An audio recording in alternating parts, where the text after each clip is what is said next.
Assalamualaikum dan selamat pagi ya. Cuba mengukur ni lah untuk order password dekat Shopee. Ni lebih kurang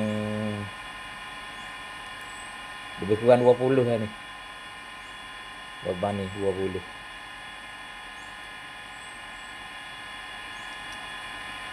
Lebih kurang 20 ya lubang ni.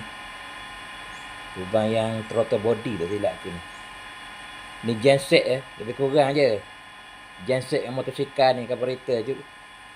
Dia ada throttle body, ada penapis angin. Tak silap aku lah, kalau salah tolong komen lah.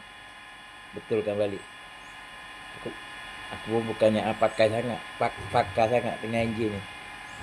Tapi setahu aku satu untuk throttle body, satu untuk penapis angin. Carburetor ni. Yang throttle body ni 20 aku rasa ni.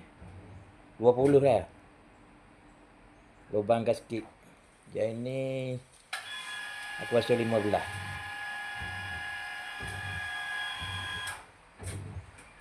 Yang ni 15. Lebih kurang 15. Lubang ni. Lubang penapis angin kan, tak silap. 15 lah lebih kurang. 15 lebih-lebih atau 15 macam tu. Sekianlah saja video untuk kali ini. Terima kasih kerana sudi menonton.